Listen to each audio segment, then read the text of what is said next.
दहशतवादावरील एकमेव जालिमीलाच पंतप्रधान नरेंद्र मोदी यांनी पाकिस्तानवर केल्यापासून भारतात अनेकांच्या अंगाला नको त्या ठिकाणी मिरची झोंबायला लागली.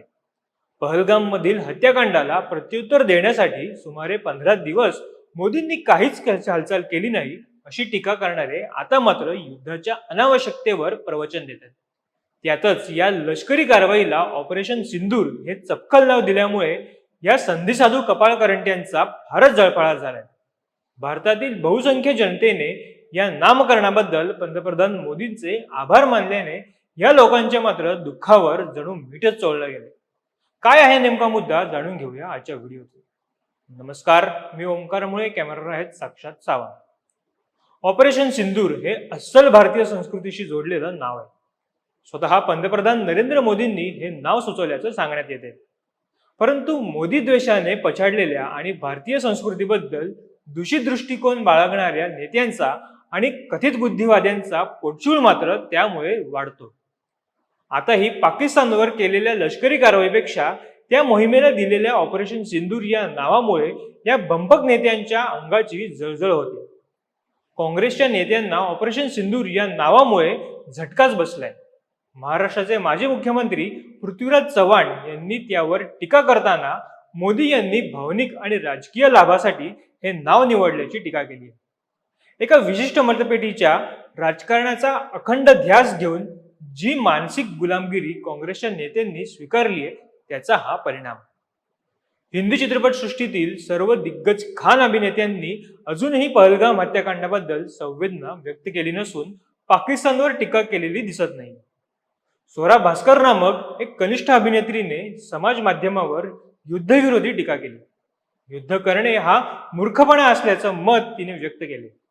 जिचा राजकारण, आंतरराष्ट्रीय राजकारण वगैरेंशी काडी मात्र संबंध नाही, तिने अशी प्रतिक्रिया देऊन आपल्या मनाचा कोतेपणाच उघड केला. ज्यांना जनतेने घरी बसवले असे नेते आणि ज्युनियर कलाकार इतपतच ओळख असलेल्या दीड दमडीच्या कलाकारांमध्ये आपले अस्तित्व दाखवून देण्याच्या धडपडीमुळे ही सर्व टीका होते. काँग्रेस नेत्यांनी पाकिस्तान विरोधात होत असलेल्या जालिम कारवाईला विरोध करणे स्वाभाविकच आहे. त्यांची सत्ता होती तेव्हा त्यांचे लाडके बाळ असलेल्या पाकिस्तानला त्यांनी खुलं रान दिलं होतं. आता पंतप्रधान मोदी पाकिस्तानच्या कंबरड्यात लाथा घालू लागल्यावर त्यांचे दुःख त्यांना होणं हे स्वाभाविकच आहे. आपली उपयुक्तता संपली आहे याची जाणीव ज्यांना होत नाही ते अजूनही आपल्या टिप्पणीने प्रसिद्धीच्या झोतात राहण्याची केविलवाणी धडपड करीत असतात. त्याचे विशिष्ट उदाहरण सांगण्याची गरज नाही, कारण मधल्या काळात आलेल्या प्रतिक्रियांवरून बरीच नावं आपल्या समोर आली असतील. गेली 30 ते 35 वर्ष भारताविरुद्ध सुरू केलेल्या दहशतवादाबद्दल पाकिस्तानला कसलीच शिक्षा करण्यात आलेली नाही. काँग्रेसने शांततेच्या नावाखाली पाकिस्तानच्या या अघोरी कृत्यांवर पांघरून घातले. पण हा रोग खूपच चिघळल्याने आता त्यावर शस्त्रक्रियेची गरज निर्माण झाली होती.